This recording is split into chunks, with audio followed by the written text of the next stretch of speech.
Get ready to hear the truth about America on a show that's not immune to the facts with your host, Dan Bongino.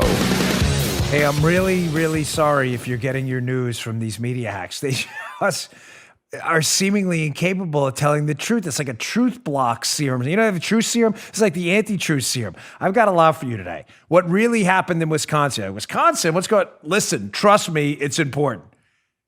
Please take my word for it. What happened in Wisconsin, got that. Got more on that. Trump was going to financially benefit from his $3 in stock in a drug company. I got that. Loaded show today. A little update yesterday on Christopher Steele that I'll transfer to today's show as well. Today's show is sponsored by ExpressVPN. You don't like the government spying on your online activity? I don't either. Go to expressvpn.com today and protect yourself, protect your data. Welcome to the Dan Bongino Show. Producer Joe, how are you today? Fine, sir. Yeah, man, I'm doing pretty good. Ready to go.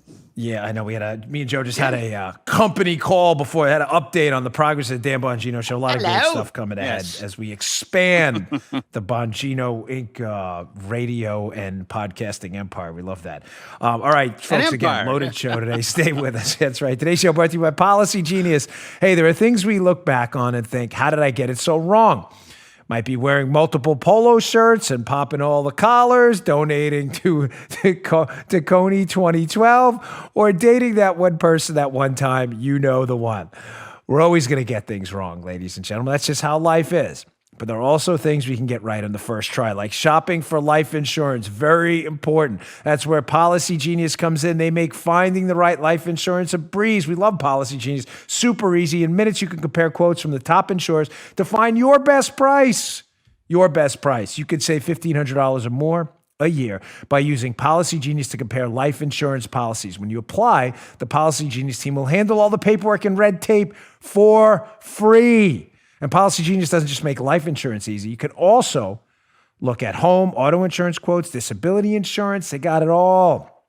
So even if you look back in your triple denim days in distress, you'll never be distressed about life insurance with Policy Genius. In just a few minutes, they can find you the best price. You can apply at policygenius.com. We get all things wrong from time to time. We all get things wrong from time to time. At least we can get life insurance right with policygenius.com, policygenius.com, policygenius.com. Yes. All right. There it is. I didn't even say let's go. You beat me to the punch. How you like that? Joe's a little right. twitchy on the trigger finger today. All right. So just quickly, yesterday, there was this absurd story about how Donald Trump through a Dodge and Cox mutual fund he owns. I own shares in that too. So apparently I'm an owner of this company, Sanofi. Or Sanofi, whatever, Sonfai. Again, I own Dodge and Cox. I had no idea who this company even was.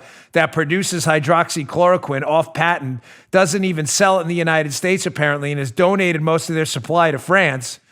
That, Joe, you heard the dastardly story that Donald Trump owns shares in Dodge and Cox through a family trust. So he may own approximately about $99 in the stock. Therefore, that's why Donald Trump is pushing hydroxychloroquine. Again, if you believe this, I feel really bad for you. The New York Times is getting dunked on by everyone. Even the Washington Post and Snopes, left-wing rags, absolutely committed to disinformation themselves, Joe. Even they're like, this was a really dumb story. Ken Vogel at the New York Times, known for dumb stories, by the way, put this absurdity out there. So I'm not going to relitigate this story, but I saw this tweet by Don Trump Jr., which pretty much sums up how stupid this story is and how unbelievably poor the media coverage has been over the past couple of years in the Trump administration. Check out this tweet because it makes so much sense. Don Jr. The same media that has absolutely no problem with Hunter Biden taking in $1.5 billion directly from the Chinese government has a problem that Donald Trump may own $99 of a stock through a mutual fund that happens to make a drug he's hopeful could work against the pandemic. I got to leave it family friendly. You can see it on the YouTube if you want to read the rest of it. Yeah. Yeah. Okay. I'm going to leave that story there. Don Jr. pretty much summed it up. Again, the media coverage has been just atrocious. All right, let's get to more substantive stuff here because this matters. And again, we could spend all day dunking on the media. It's just hilarious. We got some comic relief interspersed in the show, too. I got Savage Trump at the press conference, which was great yesterday, dunking on another reporter. That'll be funny later. But let's move on. Folks, I've been warning you on a very serious note. You know, we're in a really perilous time here. Obviously, we're in the middle of a health crisis. We're also in the middle of a financial crisis, an economic crisis. We're in the middle of a governing crisis. As I said to you yesterday, I believe, and I don't say this hyperbolically to be silly or to be overdramatic for effect at all, sacred bonds are being broken right now. Our bond to liberty and individual decision-making and responsibility is being fractured because people are being sold a narrative that nanny government is here to rescue us all the time, despite the fact that no matter who's in charge, government has become an impediment to success, not an avenue to it. But also, I told you, the sacred bond between us and government in the form of the intermediary that keeps the thin crust on the volcano, to quote Havelock Ellis, law enforcement. Ladies and gentlemen, I was a member of law enforcement. There are politicians directing law enforcement to do things that I'm telling you, and I'm to all my police officer friends out there, and I deeply appreciate a lot of your, I'm getting this from them too, your correspondences. I appreciate your emails, your Facebook messages. I'm getting them. I see where you're going. A lot of them are being instructed by police chiefs who are overly political and politicians and local mayors to do things that are going to fracture bonds we've had with law enforcement that have been pretty steady for decades. There's been ups and downs. I get that. Arresting people on paddle boards in the middle of the ocean by themselves. Guys, I'm sorry. There's no excuse for that. That's just silliness. I'm not blaming them. They're being instructed by people to do it. Right. But folks, these are bad calls. And to the cops, police officers, corrections officers, and other law enforcement officials out there emailing me how upset they are about some of the stupidity going on, I'm with you. I get it. Judgment, discretion here is key. Please, ratting on our neighbors because they're walking their dogs by themselves, causing no danger to anyone else, is ridiculous. Ridiculous. But one of the other sacred bonds that's being broke is the bond between conservatives, libertarians, and the idea of a limited government. For some reason, there are even conservatives who are starting to believe right now that the government is going to rescue us from this. Ladies and gentlemen, there is no such thing as a stimulus package. This thing will not stimulate anything. It is a Band-Aid for a government-enforced intervention. Fine. It's not a stimulus package. Now, showing you that the Democrats are going to leverage this moment for a grander, never let a crisis go to waste ecosystem in the future of a more expanded government footprint in your life. They're not even hiding it anymore. Here is Representative Ayanna Pressley, one of the members of the squad, the AOC squad, on a news program doing an interview discussing now, Joe, how in the next phase, they want benefits for prisoners, people in the country illegally. Yeah. Hell, why not the whole globe? The globe, why are we even stopping here? We can go on to Mars, M-theory, other universes, aliens from other planets, Saturnians, people from Jupiter, anywhere. I'm not talking about Jupiter, Florida. Why not just because the money fairy, Joe? Now if we can expand the government, she's not even hiding it. Listen to this interview. Check this out. I'm telling you, this is their never let a crisis go to waste moment. It looks like we're actually gearing up for Plan B of the CARES Act. And then beyond that, perhaps a package 4 that would focus on infrastructure and economic recovery. I know that I consider student debt cancellation to be critical to any comprehensive economic recovery. We need to continue to make federal investments in our community health centers. We need to center the humanity of every individual, family, and worker. And that includes not leaving behind our undocumented and our uninsured. We have to continue to make those investments to support vulnerable populations like those experiencing homelessness, incarcerated men and women. And again, we have to continue to support those small businesses. Oh my gosh. Ladies and gentlemen, I'm sorry. I'm going to give you an optimistic note again because I'm not going to do 24-hour hysteria and bad news here. But folks, we're going to stick with the economic portion of the show today. We're going to stick with the economics of this crisis because those are going to last. That's not going to go away. We're going to stay away from that other stuff for a moment. I'll get to maybe a little bit of it later. But do you understand we are living in a world right now of risk and competing harms? Please tell me I know you understand that. My audience is super intelligent. Sure, yeah. We do not live in a world of good or bad black and white decisions. Please. Liberals think that way. Conservatives are forced to live in the real world. Read the book Vision of the Anointed by Thomas Sowell if you need a full treatise on this. One of the greatest books I ever read. Conflict of Visions by Thomas Sowell is another great, but a little deeper. Where they talk about this vision, these two competing visions, where the liberals think we live in this perfectible world, and conservatives understand that we're a world of sin, failure, obviously love and good things too. But we live in a world of competing harms. The only thing we can do is maximize our prosperity by minimizing the harms of our decisions. That is it. I say that because Ayanna Pressley right there solidified for me in that one quick soundbite, squad member, solidified for me the conflict of vision we're going to have going forward. She's talking about helping people as if it's good or bad, Joe. We obviously have to help the homeless. We have to help prisoners. We have to help the undocumented. Ladies and gentlemen, we're all children of God all around the world. I get that. I'm not over-dramatizing that. I'm a believer in Jesus Christ. He didn't say just help people who are U.S. citizens. Having said that, when it comes to competing interests, when it comes to government policy, yes, we help U.S. citizens because we're the ones that fund the government. It's our government, and it is not possible for the United States to rescue the billions of people that live in the world. We don't have the tax base for it now to get our own country out of this. You want to rescue the globe? The money fairy doesn't exist. What she's proposing will cause massive harm and almost instantaneous bankruptcy, which will level the United States, the economy, and any chance you, your kids, or grandkids have at any semblance of a normal life for generations. We are weighing competing harms. Do we help people in the United States and citizens first and say, listen, I'm sorry, the rest of the world, you're all children of God, we believe that, but we simply don't have the assets to help you, therefore you will be harmed? Or do we harm everybody in the United States, bankrupt the United States and the world in the process by trying to do something we know is impossible because the money fairy doesn't exist? The choice is fairly obvious. Now, they already want to move to phase 4 of this porculus. It's not a stimulus. Please stop calling it that. This phase 3 was a Band-Aid, and albeit a poorly designed one at that. Unfortunately, they had to deal with the Democrats. And I got to thinking before I did the show this morning, if it was a world devoid of liberal Democrats and rhino Republicans, and we had to move forward in a more prosperous fashion, how would we do it if there were no impediments? I'm going to give you that battle plan in a second. But first, I want to show you what we were forced to accept, the conservatives, by some rhino Republicans and some really awful Democrats in phase 3. Article in the Wall Street Journal today by Casey Mulligan, showing you just how brutal this phase 3 was.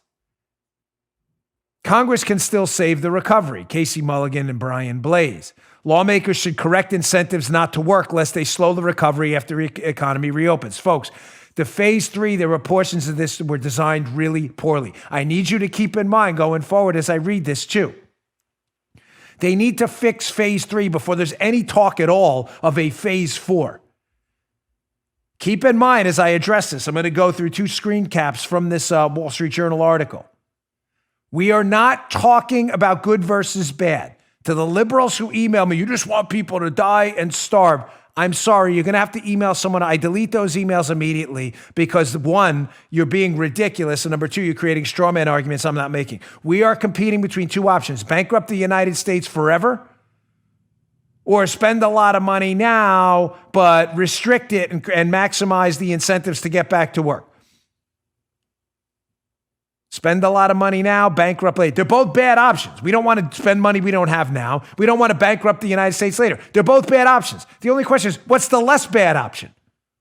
Well, let me show you how the incentives in this porculus in phase 3 are disastrous for production. Production is what creates our wealth, ladies and gentlemen. Production, what we produce. Cars, medicines, movies, fans, computers. That's what makes us wealthy. I'm not getting into the metaphor. Oh, love makes us wealthy. Great. Read that book, Eat, Pray, Love. Fine. Do your thing. Do yoga. I'm not knocking you. I'm just saying, do your thing. I'm not talking about that. I'm talking about material wealth. Your ability to drive, your ability to heal yourself relies on things we produce, medicines, cars, computers, and that stuff. We have to produce it. So if the stimulus, porculus phase 3 bill creates incentives for us not to go to work and produce stuff, we will not be wealthier in the long run. Let's look at this screen cap number 1 from the piece. Casey Mulligan. He says, quote, when it's safe for businesses like restaurants and hotels to reopen, employers will be competing with the government for a potential employee's time because many employed workers will earn more from remaining idle. They won't rush to come back to work. This will make it difficult for many businesses, particularly smaller ones, to produce at the pre-virus levels of output. Ladies and gentlemen, please keep in mind at all times, dump the metaphysical nonsense and the eat, pray, love stuff for now. I'm not going to book, so please, I don't ever even read the damn thing. I saw the movie, I think, once. I'm simply suggesting to you that our ability to be prosperous going forward, to eat well, to entertain ourselves, to work, to live comfortably in an air-conditioned home, things that matter to you. No one wants to sit in Florida in 99 degrees in the summer in a sweat box. The ability to do that requires us to produce things, to produce stuff. Ladies and gentlemen, stuff matters. If we create an incentive, and what Casey Mulligan's referring to there is the $1,000 per week in unemployment benefits. Ooh. If we create an incentive to not work, there will be some, not all, for the liberals watching, some, not all people to say, wait, let me get this straight. $1,000 a week? $1,000 a week you're going to give me to not work? Well, I only make $35,000 a year at my job. If I can make $5,000, $10,000 more by staying home, ladies and gentlemen, you'd have to be an idiot to go to work. It's going to be a lot of sums. Yeah. It's a lot of sums. Yeah, People aren't stupid. We're rational maximizers. They created an incentive in this phase 3 to not Band-Aid anything, but to stack it with gauze, tape it up, and to blow on it for 24 hours a day. Oh, that doesn't feel too bad. Oh, we're being cruel, Dan. We're not being cruel. We live in a world of cruel choices. What's the less cruel? We need people to go back to work as soon as possible, not to create a mathematical calculation where it makes more sense to not produce anything. This was in the bill. Republican senators, who, by the way, got pilloried, some people in the media for saying it, some Republican senators were like, this doesn't make any sense. By the way, ladies and gentlemen, this isn't free money. It's our money. The government doesn't produce anything. Government only gives out our money through the leaky bucket, to quote Arthur Okun. Government takes money from you. The bucket leaks. It leaks through the bureaucracy, takes about $1 from you, and then gives you back 40 cents. It's your money. You will pay for this, either through inflation or taxation. There is no free lunch, ever. What a horrible incentive. Let's fix that before we start talking about paying off prisoners and illegal aliens. Just a thought. Here's another problem with the porculus. Quote, Wall Street Journal, Casey Mulligan, Brian Blaze. To make matters worse, many of these policies extend to midsummer or longer, when concerns about the contagion, especially among the non-elderly, who do more than 90% of work, will hopefully have given way to the desire to get back to normal. There will be pressure to extend this relief even further, particularly since the employment rate, in part because of Congress's efforts, will remain higher than desired. While it's too late for legislatures to approach the first round of relief with appropriate care, they can still avoid making the same mistakes twice. Amen. Folks, incentives matter. Only the simple-minded think otherwise. Incentives don't matter. They don't? Incentives don't matter? Wait, then why do people shop? Why do people shop for airline tickets? Why not just buy the first class ticket? Why not? Yeah. I don't understand. It's more comfortable. You get food. Why don't you buy it? Well, because they're expensive and afterward. Oh, so incentives matter. Yeah. If you're going to pay someone $1,000 a week to not work, and some of those people have jobs that are less than $1,000 a week, why would you work? Many will, because there's dignity in work. Some won't. When those some, as Joe said, becomes something big, you're talking about massive portions of our workforce not producing. And it is production and the supply of stuff that makes us wealthy. And stuff requires people to create stuff. Now, on a more optimistic note, I keep thinking to myself, and I really, really hope the Trump team is listening here. I mean that. President had a message at a presser he was doing, one of his daily press conferences on the Chinese coronavirus. And he said something that impacted me. Ladies and gentlemen, the president, whatever you need to do, email him, email his campaign staff, talk to him directly. For those, despite what the media wants you to believe, I don't have a personal friendship with him. We've spoken many times, but he's not my buddy. I don't have him on speed dial. I don't care whatever in the left-wing media tells you. Like there's some cabal of us who advise the president. It's not me. He said something at the presser which deeply impacted me, and he was right. He said, we built this economy back once and we'll do it again. I like that. Whether he knows it or not,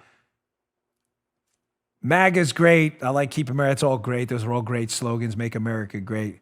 You know what? You need to start the new Red Hat movement. And the new Red Hat movement will be, we'll do it again.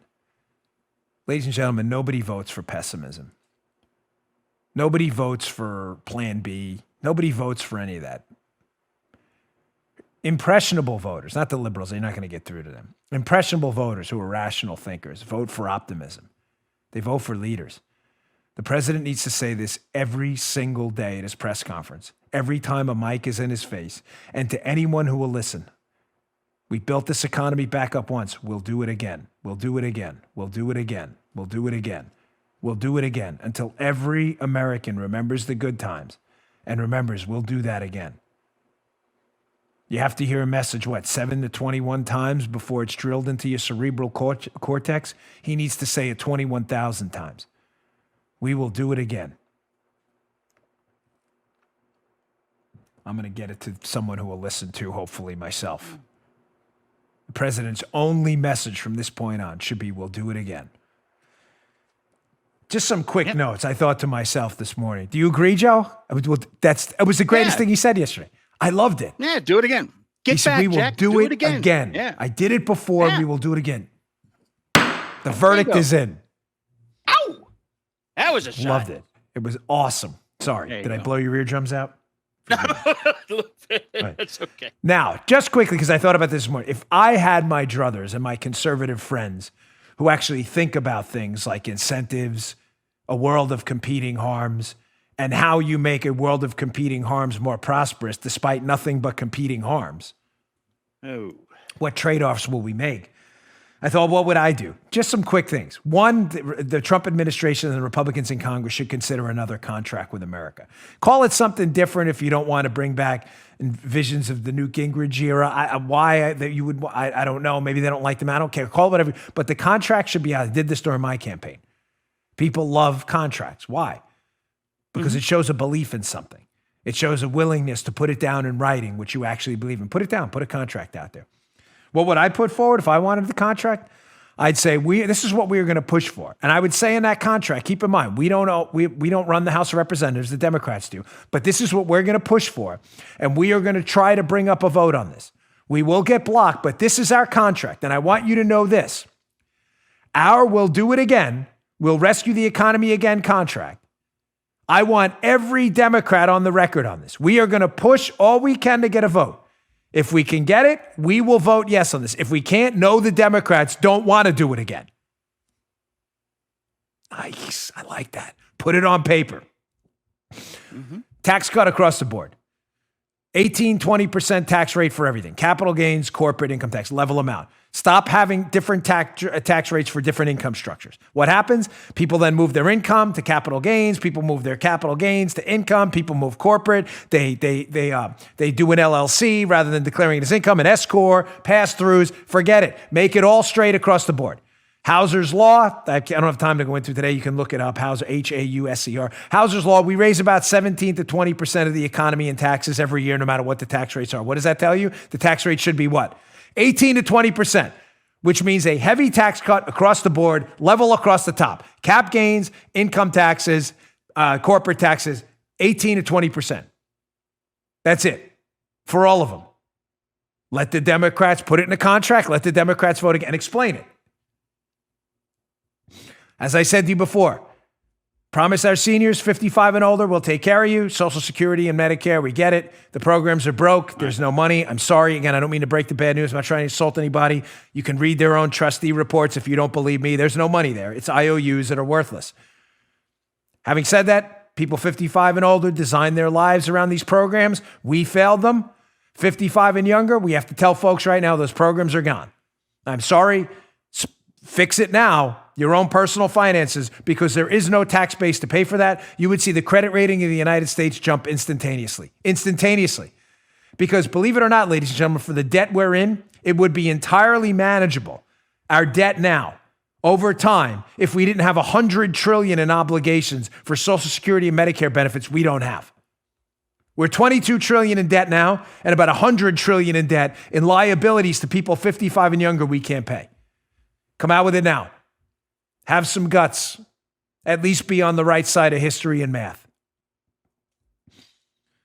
Finally, healthcare savings accounts. Dump Obamacare. Scrap this whole thing. We're going to allow people to pour money tax-free on input, tax-free on output, tax-free all around into healthcare savings accounts up to a certain amount of your income, unexpected, whatever. We can do some kind of national average on what healthcare expenses would be, maybe up it a little bit for people with chronic conditions. Tax-free in, tax-free out. You don't use it, pass it on to your kids. We will have a national savings pool where people can spend their money on healthcare tax-free. Forget this, get the government out of it altogether. For low-income folks, we still have emergency rooms that they have to be accepted in. We can have some kind of national deposit made in their account up to a certain point. If you need some kind of a safety net, we don't want people dying on the streets, that's fine. Scrap it. Put it in the contract tomorrow. Put it in your we'll do it again contract. We'll do it again contract. We'll do it again. We'll do it again. We'll do it again. Put it on paper. Let's get the Democrats. Let's get them on it. Let's get them on the record. Oh my gosh, older people won't vote for us. We mentioned Social Security. They're fine. We will take care of them. As a matter of fact, I think our message should be the only way we're going to be able to pay you, our seniors, who, by the way, are our greatest generation. I don't say that as some silly talk point. I'm not running for office. I don't need to do that nonsense. They are our greatest generation. They lived in a harder time. They fought wars with not even with the equipment we have now. Back then, there was no Skyping home back then. The body counts from those generations were absurd. They were off the charts. They saved freedom and liberty. Our message should be, we will be there for you, 55 and older. And the only way to do it is to tell the younger folks right now who are living in a healthier, easier time to live than when you lived, that their benefits are not there, but we will take care of yours. That should be the message. Oh, what do you don't treat seniors like they're stupid. They understand math. Right now, as we're going, we're bankrupt and we're not going to be able to pay them. So don't give me that nonsense. Seniors won't vote for us. It's silly. That gets me upset. All right, ladies and gentlemen, let me move on. I got a lot more to get to, including a quick comic relief break because we went up, we went down, a little optimistic note. Remember, we'll do it again. We'll do it again. Before we do that, second sponsor today, Omaha Steaks. I had these the other night. They have a chicken fried steak, which I got to tell you, I didn't grow up in the South. I was a northerner. I was a city boy, and I got to tell you, man, that chicken fried steak is something fierce. It was good. My mouth's watering right now. Omaha Steaks stock-up boxes make a great care package gift. Make sure someone you love has a full freezer now. They'll have peace of mind knowing dinner will be easy there and ready for you. Right now, the Omaha Steaks limited time stock-up sale is available for our listeners to help your family stock up on the food you love. We bought 2 of these boxes. Go to omahasteaks.com. Enter code Bongino into the search bar to unlock savings unique to my listeners. There's a variety of ready-to-ship stock-up boxes available now. Enter promo code Bongino in the search bar at omahasteaks.com. You could save more than 50% on your order. Get free shipping on orders of $69 or more. They're perfect for families, these packages. They're ready to head straight to your door with free shipping. Here's what the stock-up box includes. My mouth's going to water now, so is yours. World-famous, delicious Omaha steaks, naturally aged to tenderness and trimmed to perfection. You can cut these with a butter knife. I'm not kidding. Premium poultry and pork, cut by Omaha Steaks butchers and individually sealed for freshness and flavor. Tasty and easy to make. Side dishes. I got fajitas in one of mine. No work family meals for your slow cooker or oven skillet meals. I did. They're delicious. Ready in 15 minutes or less. Comes right to your door, ladies and gentlemen. You don't even need to go to the supermarket. Comes packed in dry ice. It's a beautiful thing. Stock up boxes are ready to ship now. Now, free shipping plus savings on and save big plus shipments on $69 or more. Omaha Steaks has guaranteed quality. It's a 5th-generation family-owned butcher. Hand-cut meats by master butchers in the heartland of America. Every Omaha Steaks order is flash frozen, vacuum sealed, and safely delivered in a cooler with dry ice. Fresher than fresh.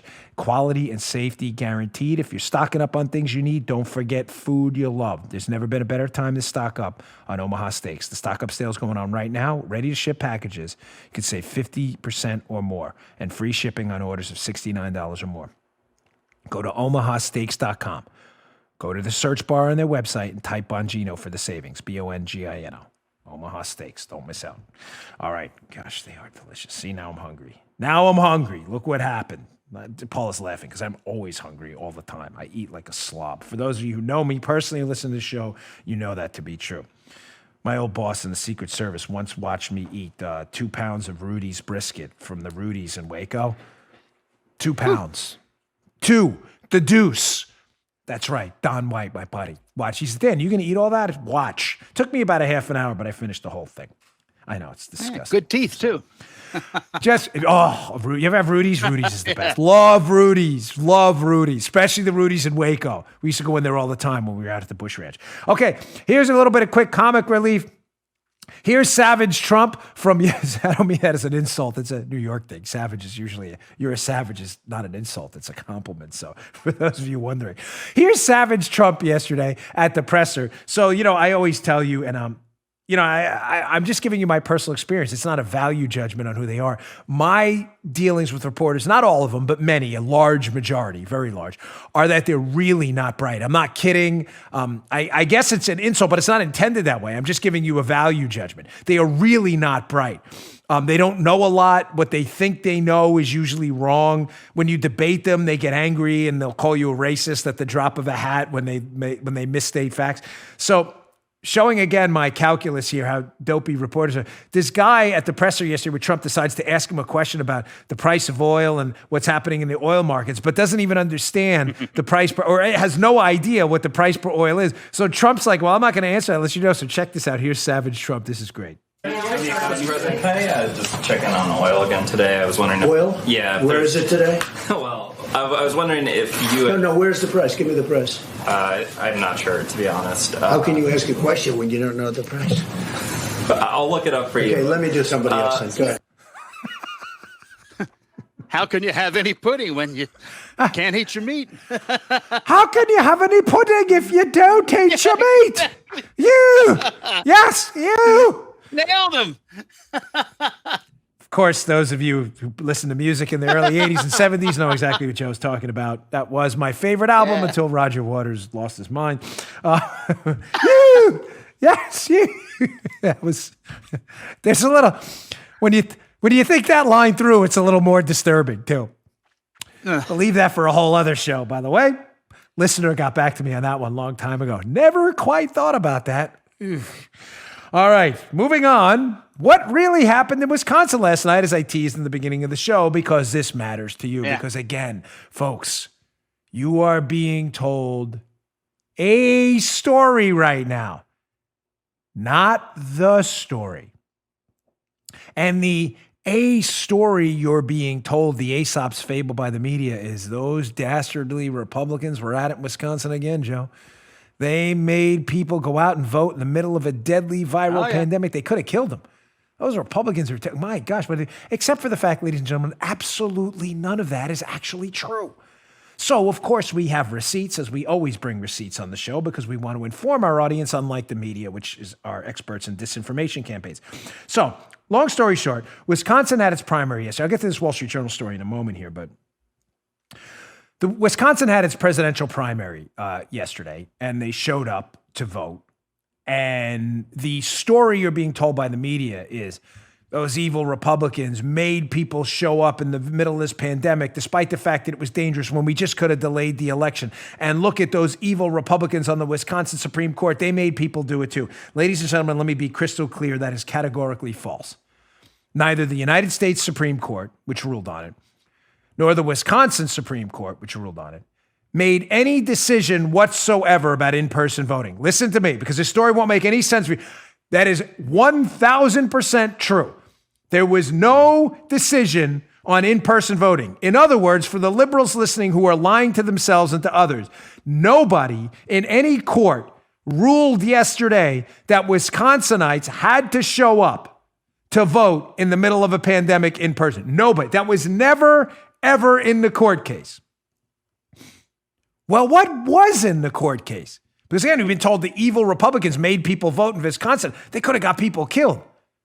Totally, completely false. Let's go to this Wall Street Journal article, which lays it out nicely. By the way, I have another piece from Andy McCarthy, who's a little mad at me right now from National Review, but that's okay. I love Andy.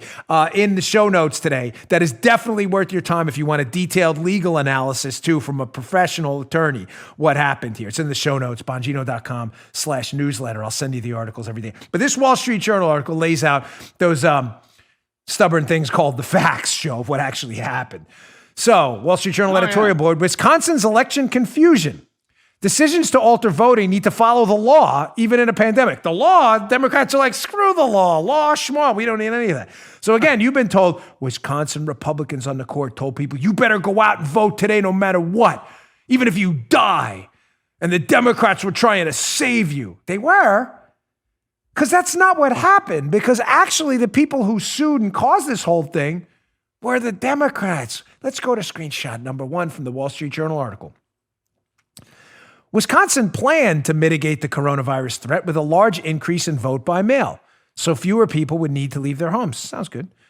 But the Democrat National Committee sued to force the delay of the election outright. Oh, so wait, was a Democrat lawsuit? I thought the Republican. So the Democrats are the ones who sued. By the way, did I tell you the governor of Wisconsin is a Democrat too? You might have missed that one also. I'm sorry. So in a state run by Democrats, where a Democrat lawsuit threw the election into chaos, the Republicans did this. No, Dan. It was the dastardly Republicans on the Supreme Court that ordered people to show up and vote on it. They did? That's what happened? Because that's funny. That wasn't actually in the lawsuit. Strange. Let's go on. Let's read some more about what happened. I know the facts are very disturbing for liberals. They have a tough time with that kind of stuff. So here's what actually happened. Last Thursday, a federal judge, an Obama appointee, by the way, an Obama appointee, let me say that again, an Obama appointed judge, not a Republican appointed judge, denied the extreme request, but said vote by mail needed to be extended. Keep that up for a second. The extreme request, ladies and gentlemen, was to allow voting by mail postmarked after the election. That's insane. Goes on. Instead of receiving ballots by April 7th, which was election day yesterday, he said clerks needed to count any ballots received by next Monday, April 13th. Joe, regardless if they came in before the election or not, if they were postmarked, meaning you could vote after election day, which is crazy. Now, this Obama judge, after apparently realizing this could distort the electoral process by allowing news reports of the election to influence votes after the election, Joe, the judge issues another order and bans the state election board from reporting any results before next Monday. Jeez. Wait, what? It goes, I'm going to explain this to you in a minute. I know it gets a little complicated. The Republican National Committee asked the U.S. Supreme Court to intervene. You can't vote after an election. And 5 justices agreed that the district judge, the Obama judge, was outside his authority. This is where it gets a little complicated, but don't worry, I'll explain. Okay. His remedy, the Obama judge's remedy, air quotes, would have fundamentally altered the nature of the election by allowing voting for 6 additional days after the election, the Supreme Court wrote. And by trying to muzzle election results, they added, the district court, in essence, enjoined non-parties to this lawsuit. What does that mean? This is important. This is critical. That's where it gets a little complicated, right? Ladies and gentlemen, the Obama judge who rules insanely, by the way. Again, there is nothing in the ruling about you have to show up to vote in person. That's a silly, I'll play Stephen Colbert in a minute. Left-wing hack pretending to be a comedian, gaslighting people and suggesting the Republicans did this. There is nothing it's the Democrat lawsuit. There is nothing in the lawsuit forcing people to show up to vote. Nothing. The Democrats wanted you to be able to vote after Election Day. In other words, you can get a mail-in ballot received after Election Day. It's not a problem as long as it's postmarked on Election Day or earlier. Makes sense. You had to vote before, even by mail. Not hard to understand, folks. We don't have perpetual voting. Oh, we'd still be voting in the 2016 election. Hey, I got my vote. It's postmarked 3 years after the election. That's good too. Again, ladies and gentlemen, we're not talking about a world of good or bad. We're talking about a world of competing harms. Of course, we want everybody to be able to vote. We shouldn't shut voting down ever. Really? So you want perpetual elections where the election's in doubt 2 years after the election? That's why we put a timeline on it. The Democrats wanted people to vote after Election Day. Think about that, folks. News reports. Jeez. News Joe. In downtown Madison, we're short 1,000 votes for the Democrat nominee. 1,000. It's after Election Day. Hey, y'all, let's go out and tell 1,000 more people to vote after Election Day. Of course you can. Do you understand the chaos that would ensue? And then the Wisconsin Election Commission, who was not part and parcel of this lawsuit at all, was muzzled. This same judge with this absurd decision says, oh, well, to prevent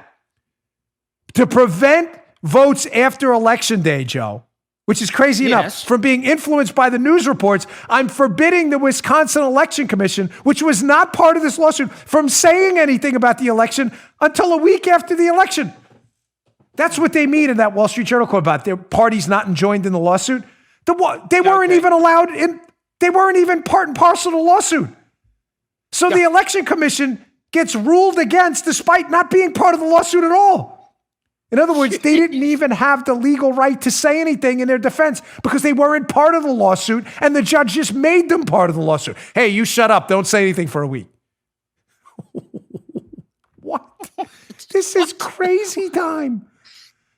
Elections after Election Day and muzzling people from giving you the results of the election to make sure that after the election's over, people voting after the election aren't influenced by the actual election. This actually, yes, this is an Obama judge who did this, and it was in response to a Democrat lawsuit. This was not, the Republicans had nothing to do with this. Holy cow. Republican appointed judges, yes, at the Supreme Court and the Wisconsin Supreme Court said, what are you, crazy? You can't vote after Election Day. Now, you may say, well, why didn't the Democrat governor of the state just delay the darn election? Because he's an idiot. That's why. Let's go to takeaway number 3 from the Wall Street Journal piece. The Supreme Court decision, talking about the U.S. Supreme Court, came an hour after the Wisconsin Supreme Court swatted aside Democrat Governor Tony Evers' efforts to unilaterally postpone the election. Ladies and gentlemen, at the last minute he did this. Listen to this. Through March, Democrat Mr. Evers had indicated the election should proceed and issued an executive order exempting public polling places from his mass gathering ban.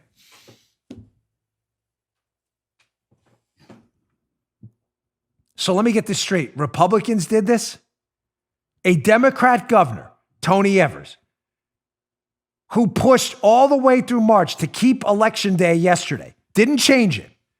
Matter of fact, even exempted polling places from his mass gatherings executive order to make sure the election happened yesterday.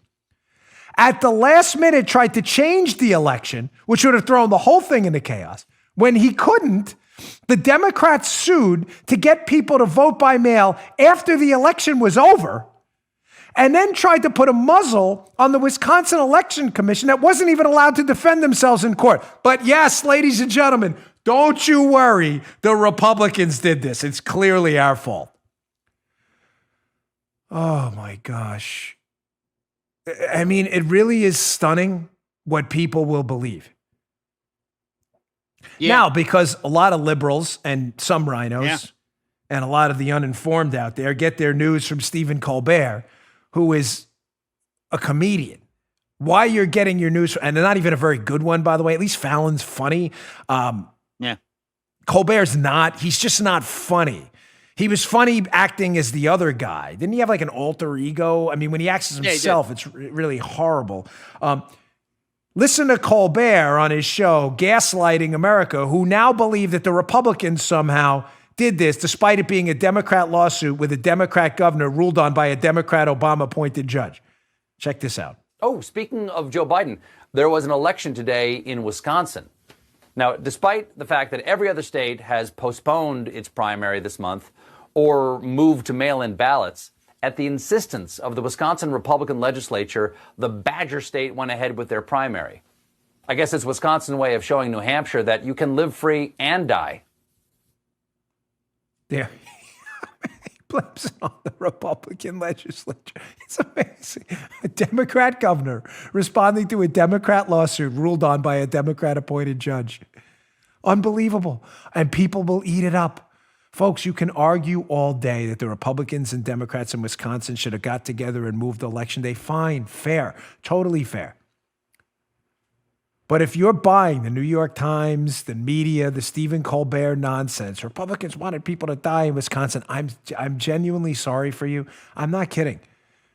I really feel bad for you. You live in a fantasy land. You don't live in the real world. You look in the mirror all day and see something that's not there. That's a smart person. It's an illusion. It's an oasis in the desert. You get there, there's no water. You thought you saw a smart person. Not so much.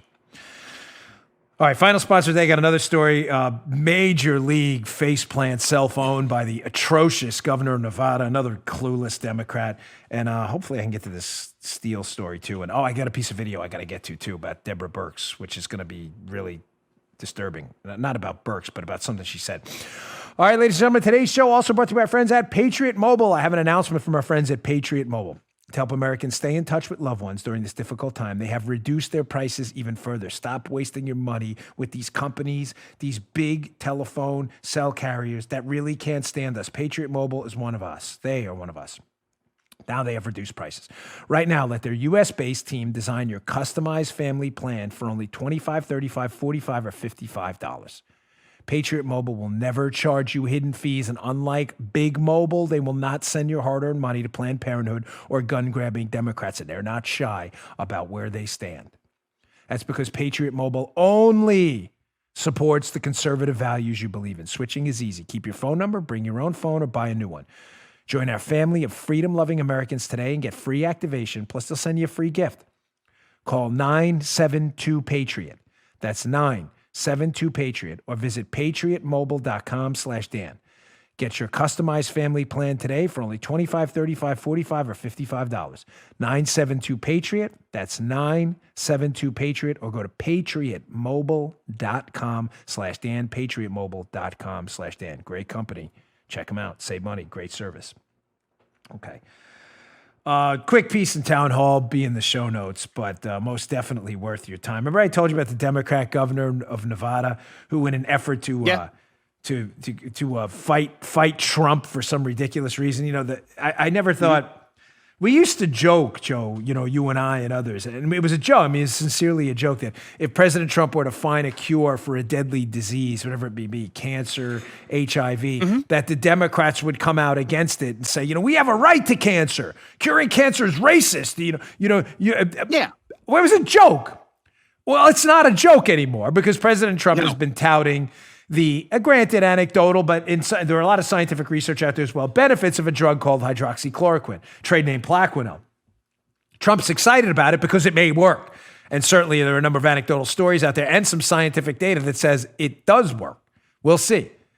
For the treatment of this coronavirus. We'll see where it goes.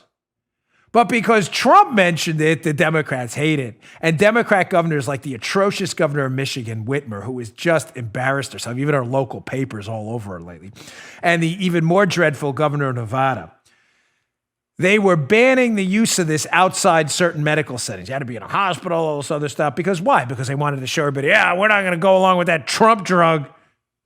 There was an article in the Babylon Bee, the satire site show yesterday. It says, Liberals want to die quickly on hydroxychloroquine to show Trump the drug doesn't work. You're like, it's a satire site. And you're like, that probably could be true in some cases. People are really sick. So the Nevada governor restricted the access to this drug, but notice what he did. Here's his piece in Town Hall. This is kind of crazy how this happens. Nevada governor found hoarding hydroxychloroquine after banning drug. Townhall.com. That's just crazy.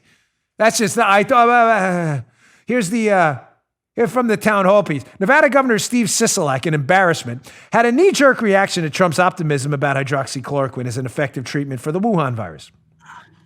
Trump was hopeful about the drug, so anti-Trump Democrats, like the hapless loser Sisolak, I added hapless and loser in there, were against it. Sisolak banned hydroxychloroquine as a treatment for COVID-19, ostensibly over concerns of hoarders stockpiling the medicine and causing shortages for patients who use the drug for things like lupus. But while the governor restricted the public from receiving the potentially life-saving drug, Nevada's Department of Corrections began stockpiling the drug for prisoners. Oh, man. Just crazy how that happens, pointing out Democrat hysteria and hypocrisy every single day. Hysterocracy. That's a mix of hysteria and hypocrisy at the same time. How did you vote for this guy? I love Nevada. I had family, I still have family that live out there. How did you vote for this guy? What a numbskull. Don't hoard the drug. Let's hoard the drug. All right, here's a disturbing piece of video. So this is Dr. Deborah Birx, who I respect, but they said something yesterday that should bother everybody, ladies and gentlemen. Again, as I've said to you from the start, this is obviously a serious virus, ladies and gentlemen. Please, again, only the simpletons on the left are making it a conversation. Serious or not? Yes. Answered. Asked. Yes. Period. Thank you. We know it's a serious virus. The question is how serious. How serious is based on data. We do facts, we do data, and we do science, unlike the left, which believes in 2,426 genders. The data on how serious this virus is as a threat to humankind is based on two calculations. Your R0, the level of contagiousness of this virus, and the fatality rate. When infected with it, how many people are going to die? How contagious, how deadly.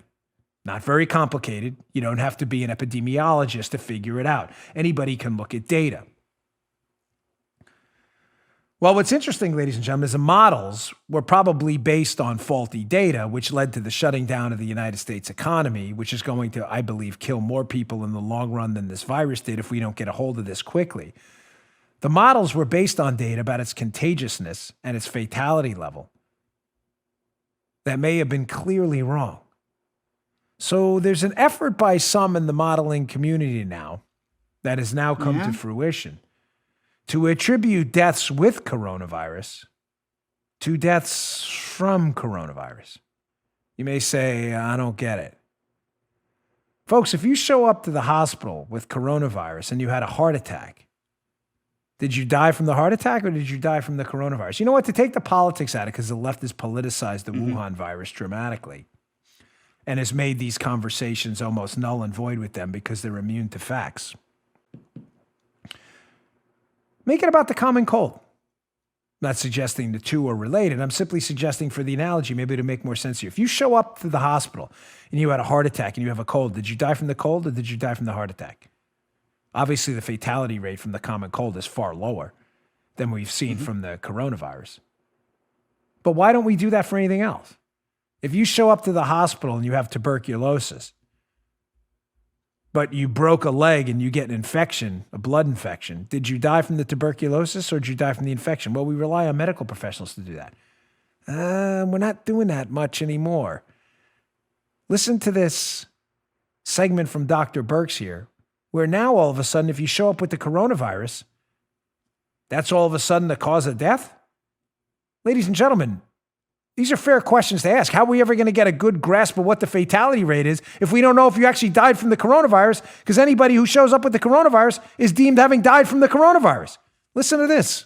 So I think in this country, we've taken a very liberal approach to mortality. And I think the reporting here has been pretty straightforward over the last 5 to 6 weeks. Prior to that, when there wasn't testing in January and February, that's a very different situation and unknown. There are other countries that if you had a pre-existing condition And let's say the virus caused you to go to the ICU and then have a heart or kidney problem. Some countries are recording that as a heart issue or a kidney issue and not a COVID-19 death. Right now, we're still recording it, and the great thing about having forms that come in and a form that has the ability to mark it as COVID-19 infection, the intent is right now that if someone dies with COVID-19, we are counting that. Folks, again, my goal here is only the truth. Don't misinterpret what I'm saying. I mean that candidly. If in a doctor's professional opinion you had a heart attack, but you would have survived it if not for a coronavirus infection, then fair enough. Attributing that to coronavirus is probably a medically sound decision. Again, I'm not a doctor. I'm not a medical doctor. I'm not on the ground. I'm not in the ER.